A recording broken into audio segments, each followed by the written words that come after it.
Hello and welcome everyone to the daily news analysis of 16th of December 2023. Important article Hindu newspaper से पहला जो है Bhajanlal Sharma sworn in as new chief minister of Rajasthan. Then next है India's export dipped 2.83% in November. Acceleration foretold opportune moment to rediscover Chennai's hydrology, a time-honored connect that will help bridge the Gulf. US-Israel discussed timetable to scale back war in Gaza. Maldives will not renew agreement for joint hydrographic survey in India.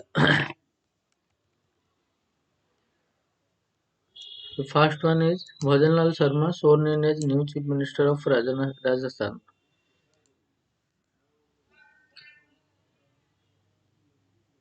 Sanganer MLA Bhajanlal Sharma was sworn in as the new Chief Minister of Rajasthan. Then a high-profile ceremony on Friday attended by thousands of BJP workers, Prime Minister Narendra Modi, several union ministers and the Chief Minister of BJP-ruled states were in attendance. Governor Kalraj Mishra administered the oath of the office and secrecy of Mr. Sharma and Deputy Chief Minister Divya Kumari and Premchand Bairia. The function was held in front of the Albert Hall in Ramnivas Garden. Mr. Sharma, who was the BJP's State General Secretary till recently, took charge of the state on the day he turned 56. Three stages were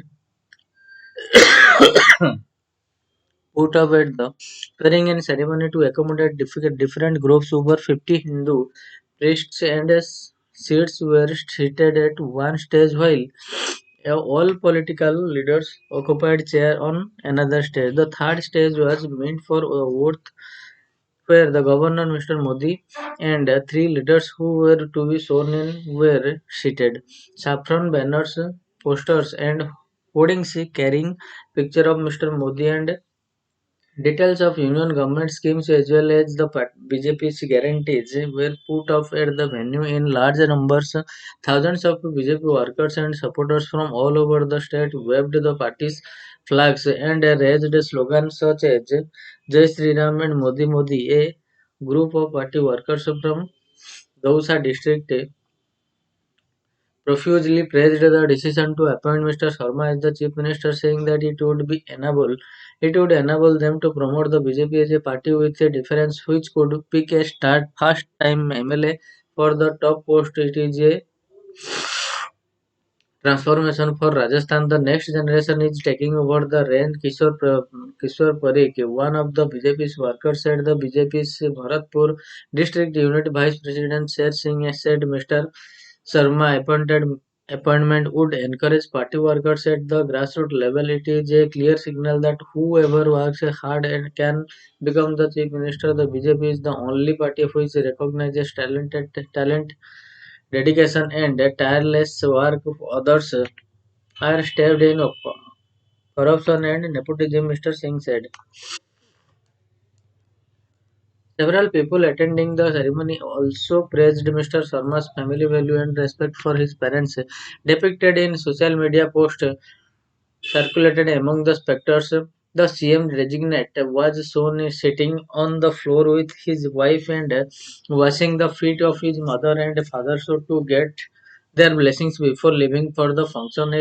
A commission took place at an entry point in Ramnivas Garden shortly before the ceremony, as some people tried to enter a wing reserved for the government officers. Policemen stopped those who jumped over the barricades using mild forces. Senior Congress leader and outgoing CM Ashok Gehlot, sitting next to Union Chief Minister Gajendra Singh Shekhawat, was among those who attended the ceremony. Other prominent attendants, including Union Minister Amit Shah, Rajnath Singh, and Nitin Gadkari, BJP President JP Nadda, former Rajasthan CM Vasundhara Raje, current BJP CM Mohan Yadav, Pushkar Dhami, Eknath Shinde, and Bhupendra Bhai Patel, and UP Deputy CM Kesav Prasad Maurya. Changes at CMO. Mr. Sharma later reached the CMO and assumed office as the 14th Chief Minister with the Priests reciting Vedic hymns changes were made in the CMO shortly after Mr. Sharma took the oath with the appointment of three Indian Administrative Service officers in key positions. The T. Ravikant, a 1998 batch IAS officer serving as Principal Secretary Medical Education, was giving the charge of Principal Secretary to the Chief Minister, replacing Kuldeep Ranka, who has served as Principal Secretary to former CM Mr. Gehlot. Anand, the Secretary, Information Technology Department, was given the charge of Secretary in the CMO, and Rajasthan Rural Livelihood Development Council CEO Soumya Jha was temporarily appointed the Joint Secretary. All the three IAS officers will continue to hold their present post among with their additional charge in CMO.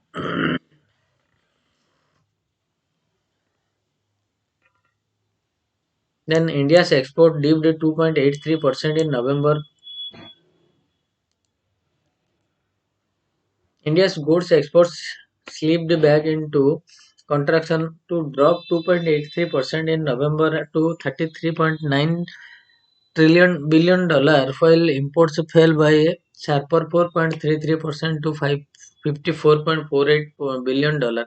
The trade deficit for November eased sharply beyond the expectation to 20.58 billion dollar from the all-time high of 29.91 billion dollar recorded in October. Exports had recorded only their second uptick this year in October. India's goods exports slipped back into contraction, dropping 2.83% in November to $33.9 billion, while imports fell by a sharper 4.33% to $54.48 billion. Exports have recorded only their second uptick this year in October, and through the value of bound shipment was up 1.1% on a month-on-month basis. They still marked the second weakest level since November 2022.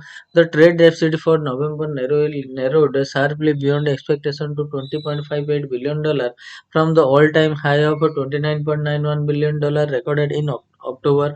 November trade deficit was 6.7% narrower on a year basis and 31.2% less than October's tally. The originally estimated deficit of $31.5 billion of October was revised downward thanks to a $1.6 billion correction from the initially released import estimates. $65.03 billion. Commerce Secretary Sunil Bhartwal asserted that trade is not the one-way traffic and should be seen in a global context. GDP growth is not high in many countries and interest rates have not gone down.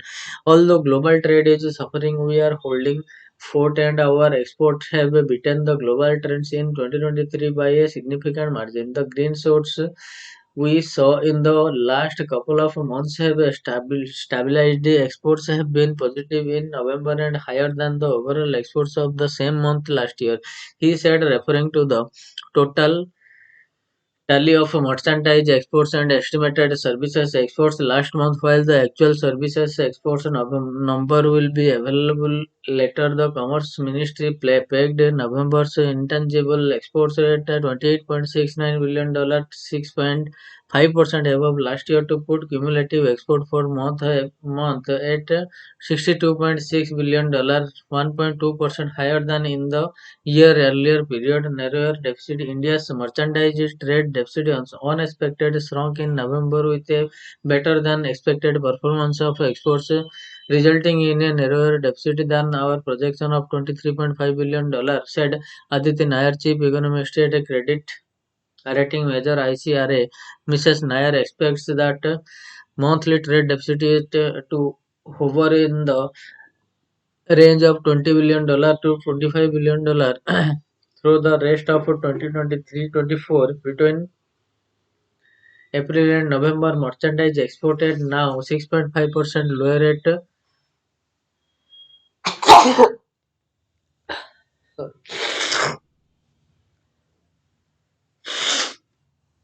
$278.2 $278.8 billion, while imports have dropped 8.7% to $445.15 billion at $166.35 billion. The trade deficit so far this fiscal is 12.1% narrower than in the same period last year when several commodity prices had shot up after the conflict in Ukraine. Officials reiterated that through the volumes of many major exports goods had increased this year, this value had reduced due to dip in global prices.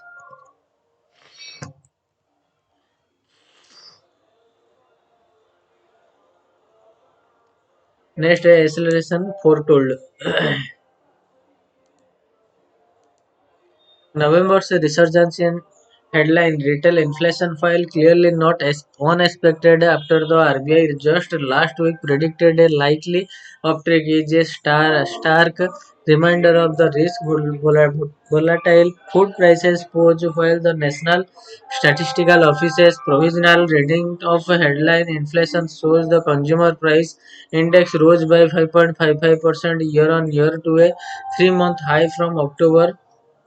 4.87% food prices gain measured by the Consumer Food Price Index accelerated by a steep to the 209 basis point to 8.7% last month, propelling the upsurge in food prices were cereals and vegetables constituents of the food and beverages subgroups that lost 10.3% and 17.7% inflation respectively. Cereals that accounts for almost one-tenth of the CPI and lodged double-digit inflation for a 15 straight month, also saw a month-on-month acceleration in inflation with rice, wheat, and the coarse cereals of Jowar, a rural hinterland staple, all registering palpable sequential price gain. Vegetable Vegetable prices were back on a boil with the year-on-year inflation rate surging by almost 15 percentage points from October's 2.8%, while price gain in the perishable tomatoes shown from two straight months of sizable deflation to a more than 11% year-on-year rate of inflation last month. The extent of increase could be truly gauged from the fact that prices surged a steep 41% from the preceding month's level. As per data aggregates on the Centers for Monitoring India's Economy's website, and the key masala essential of ginger and garlic register more than 100% rates of inflation for 7th and 3rd month respectively. From the top or tomato, onion and potato triumvirate of India's most widely consumed vegetables, onion prices remained the biggest source of concern as year-on-year inflation ballooned to 86% from October's 42% pace, and the sequential pace swelled to 48%, with reports that include that inclement weather and depleting groundwaters are likely to cause a nearly 25% shortfall in onion output during the key Rabi season. The outlook for prices of the nutrient-dense bulb moderating in the near future appears bleak. The government's move to impose a ban on its export, notwithstanding, only potato prices, which continue to remain in deflationary territory, offered some respite. Pulses and sugar are other areas of the concern, with the fast witnessing more than 20% inflation and sweeteners also experiencing an uptick in the pace of price gain to 66.55%. with sugar production also expected to take a hit due to lower rainfall. The number of supply related challenges policymakers face to rein in price gain in rising, with the RBI having opted to refrain from raising rates for now. The onus is squarely on the government to help temper inflation or risk suffering and erosion in broader consumption and economic growth.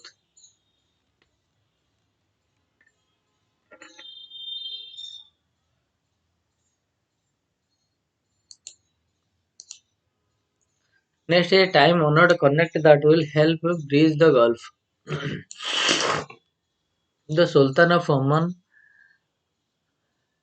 the Sultan of Oman, Sultan Haitham bin Tariq, is visiting India from December 16 on a state visit. This is his first visit to India after taking over in January 2020, following the passing of Sultan Kabus. The Prime Minister Narendra Modi has visited Oman in February 2018. In his first visit to Oman as Prime Minister, in what proved to be a landmark visit, key agreements on trade, defense, and security were agreed upon, making it a milestone in diplomatic relations between India and Oman. Oman is the closest neighbor to India in the Arabian Gulf region, with key Omani reports abutting the coastline along the Arabian Sea as well as the Gulf of Oman, leading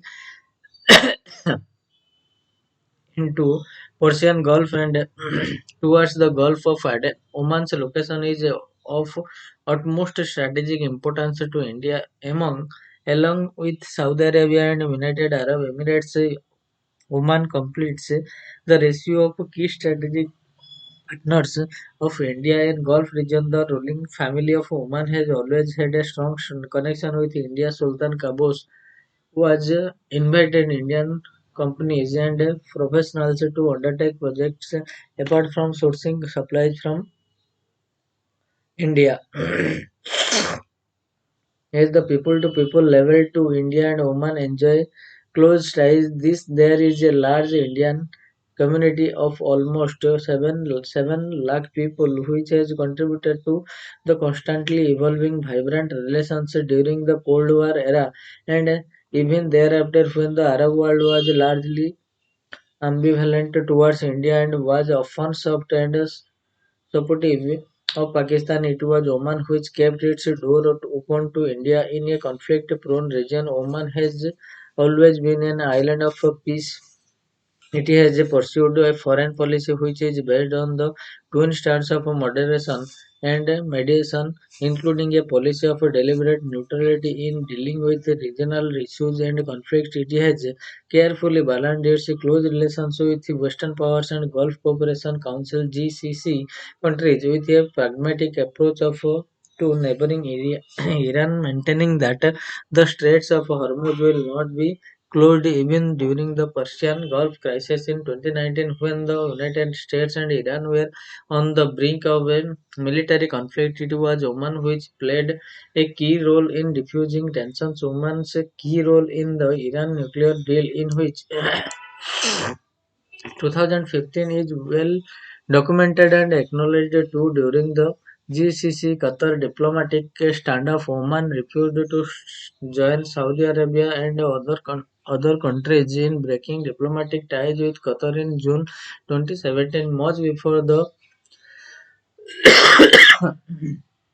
Abraham Accord were signed between Israel, the UAE, and Bahrain in September 2020. Israel Prime Minister Benjamin Netanyahu had made a surprise visit to Oman in October 2018, once again confirming the importance of Oman in the region. India-Oman strategic partnership. Oman is a crucial pillar of India's West Asia policy, with their multifaceted engagement increasingly taking on a more strategic shape in recent decades. The India-Oman strategic partnership was signed during Prime Minister Manmohan Singh's visit to Oman in November 2008 and is based on twin pillar of mutual trust and shared interest. Oman was one of the few countries to have been invited by India to G20 presidency as a guest nation earlier this year. Defense and security engagement from a key pillar of the strategic partnership and are governed by a memorandum for understanding MOU signed in 2005. Oman is the first Gulf country with which all the three wings of India's defense forces hold joint exercises since 2012-13. An Indian naval ship has remained on duty in Gulf of Oman for anti-piracy operation. Oman has allowed overflights transit by Indian military aircraft to in recent years, both countries have cooperated in ensuring maritime security in Indian Ocean region during the Persian Gulf crisis in June 2019. The Indian Navy launched the Operation Sankalp to ensure the safe passage of Indian flagged ships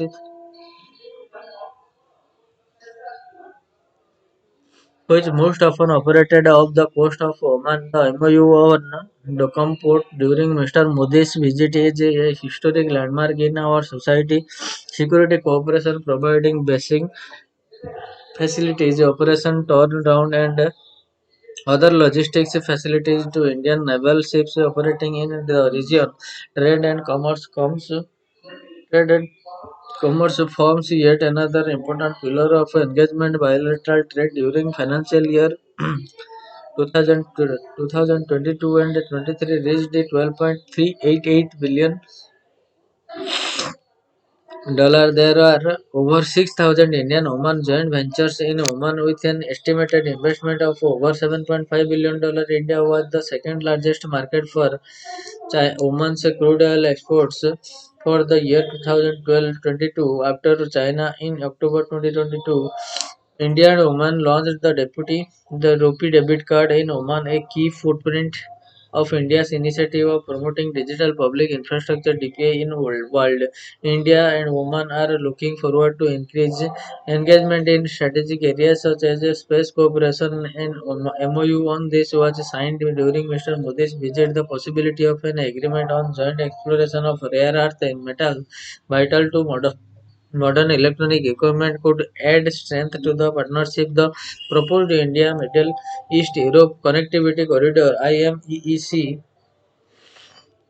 infrastructure project to link India to Europe across West Asia could also see Oman playing an important role. There is a proposal from the South Asia Gas Enterprise, a private consortium based in India, to lay a 1400 km long deep sea pipeline from Oman to India for the transfer of gas with IMEEC to looking at similar undersea connectivity. There could be convergence on it with Oman in the future. India's gateway to West Asia, the list of convergence and shared interest is thus long and time limitless.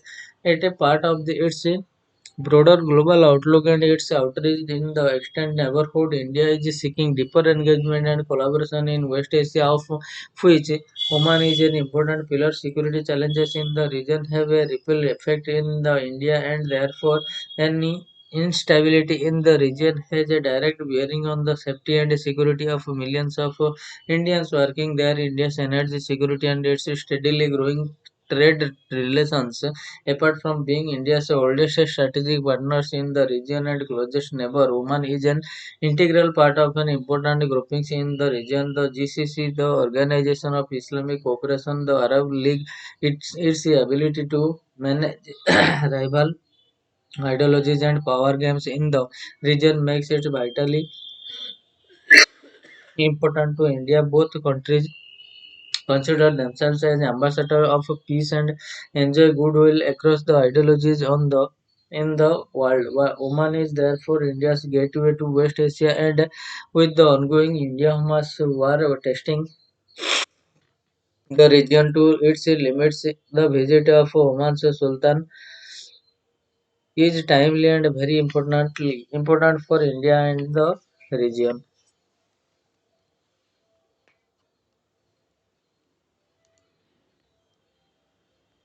Lok Sabha security breach mastermind is sent to 7-day police custody. Lalit Jha, who surrendered at the Kartavyapad police post in Delhi on Tuesday night, has been described by the Delhi police as the alleged mastermind behind the December 13 security breach in Lok Sabha. Jha, a teacher by profession, was produced in a city court on Friday and sent to police custody for 7 days. The police had sought 15 days of custody, submitting that Jha had destroyed the phones of the other accused and had disclosed the motive behind the group's action. These submissions were made by public prosecutor Akhand Pratap Singh in the court of Hardeep Kaur, additional senior judge and an NIA special judge at the Patiala House Court. Funding sources: He was arrested last night. He disclosed about his involvement and how he is the mastermind of the entire conspiracy and what was their motive. We need him to investigate how the conspiracy was hatched and how they got funding. This will require detailed investigation. We need to recover the mobile phone. Mr. Singh said the court provided legal aid for Jha as he was unprecedented, just like four other accused who were produced in the court on Thursday. A police source said that after uploading a video of December 13 protest outside Parliament on Facebook and Instagram, have fled to Rajasthan carrying the phones of the other accused. He is said to have deleted all data from the phones and destroyed them. When he surrendered at the Kartavyapur police post on Thursday, he was accompanied by two other men who had provided him with logistical support. These two men, Kailash and Mahesh and Vicky Sharma, at whose Gurugram residence the five accused had stayed on December 12, have not been arrested by police yet, though all three have failed police questioning. The Hindu has enormously reported earlier that Mr. Sharma had been arrested. The four other accused are Nilam Devi, 35, from Jind in Haryana; Amal Shinde, 25, from Latur in Maharashtra; Lucknow in Raklo resident Sagar Sharma, 28, and Mysore resident D. Manoranjan, 34. While Sagar Sharma and Manoranjan has jumped from the visitors gallery into well of the Lok Sabha with canisters spraying a colored gas. Devi and Sindhe has protested outside the parliament premises where television cameras are parked. According to the first information report, the following items were recovered from the accused: for used gas canisters and one unused canister, also manufactured in China, all manufactured in China, and two party torn and damaged pamphlets. One poster has Jai Hind written on it in English, a tricolored image of a fast and a Hindi slogan. The other pamphlet had a slogan in English on the recent Manipur violence. The FIR said changes of plan. Investigation revealed that the group's initial plan had been to demonstrate in the parliament on December 14. However, they got their visitors passes a day earlier, the anniversary of the December 13, 2001 parliament terror attack.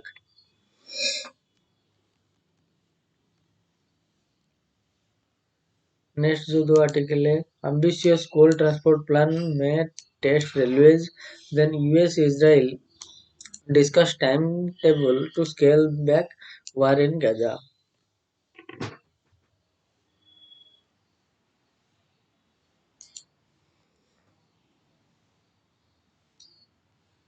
Indian Railway plan to raise the quantum of coal to be transported by rail at least 4 million tons in the next 8 years face congestion and logistical challenges, the Institute for Energy, Economics and Financial Analysis said in a report. Freight corridor impact. Despite commissioning the entire Sunagar to Dadri section of the eastern dedicated freight corridor in June, which is expected to move coal at up to 35 km per hour compared with 15 km per hour earlier, coal stocks at many northern power plants slid considerably until mid-October. The Central Electricity Authority Delhi coal's reports between August 1 and October 17 shows. Since then, the early December stocks at northwestern power plant have certainly risen, but coal consumption at the plants have also fallen. So the effects of EDFC have yet to be fully tested. The Transportation and Business Research Unit of the Railways has estimated in a study that the railway's annual coal transportation capacity had to double to 1,200 metric million tons by 2030 and from 660 million ton currently to meet the growing energy demand. Coal India Limited is likely to be the largest contributor to new coal productions and is planning to move an additional 400 metric ton by rail in just 4 years. IEEFA notes this timeline seems unrealistic since almost all the extra 91 million ton the CIL has mined in the last 2 years were moved by trucks and not rail. CIL reports 6 lakh truck movements each month, meeting targets where would require rapid reversal of this trend while Indian Railways devote planning and engineering resources to coal evaluation projects on major routes.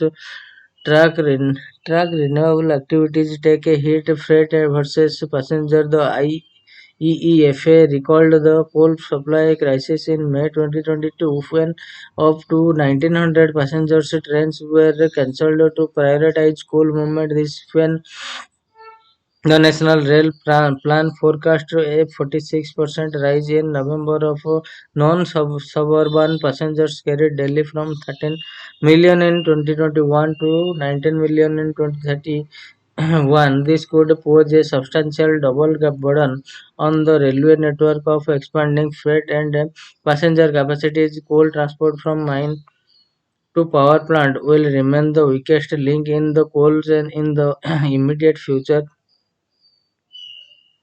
Even as stocks in plant declined at the end of August, CIL and Singareni College Companies Limited (SCCL) reported having 48.92 million ton of vendible stock on hand, far more than required to maintain power plants.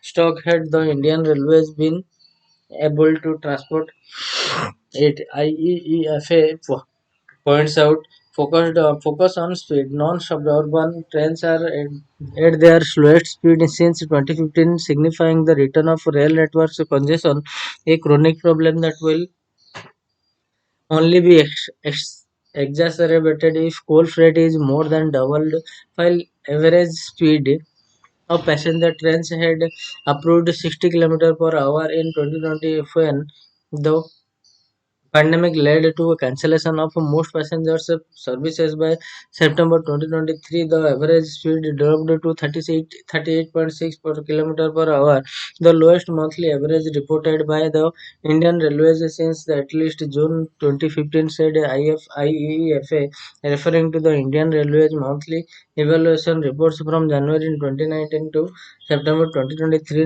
National Rail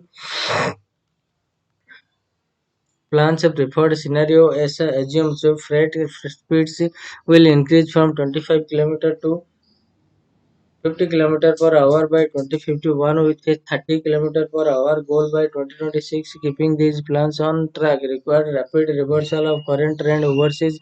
The institute's renewable energy projects should be prioritized and incentivized. The regions where thermal power plants are far away from India's coal mine. The EFA recommends it in its report. Then US-Israel discussed timetable to scale back war in Gaza. The US and Israel have discussed a timetable for scaling back intense combat operations in the war against Hamas, even though they agree the overall fight will take months. And envoy said on Friday amid growing American unease about the mounting death toll in Gaza. US National Security Advisor Jaka Sullivan also met with Palestinian President Mahmoud Abbas to discuss the besieged enclave to uh, enclave's post-war future. Israel's discussion in meetings with Israel leaders on Tuesday, on Thursday and Friday. Mr. Sullivan discussed a timetable for winding down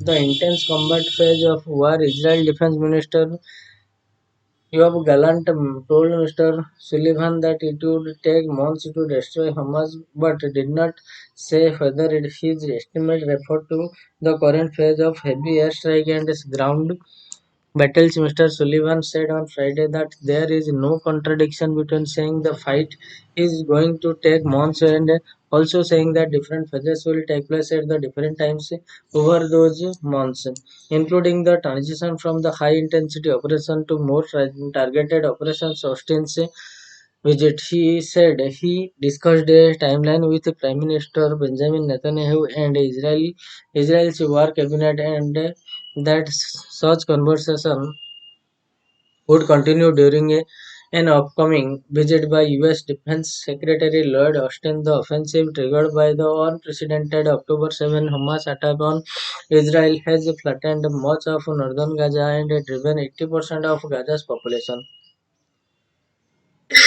of 2.3 million from their homes. Displaced people have squeezed into shelters, mainly in south in a swirling humanitarian crisis.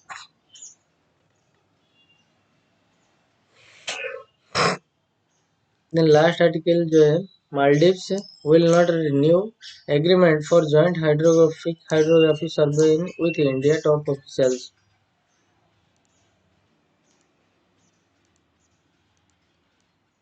Hot on the heels of Maldives' demand that Indian troops be removed from the island nations, the cabinet has decided against renewing a 2019 MOU with India for hydrographic surveying.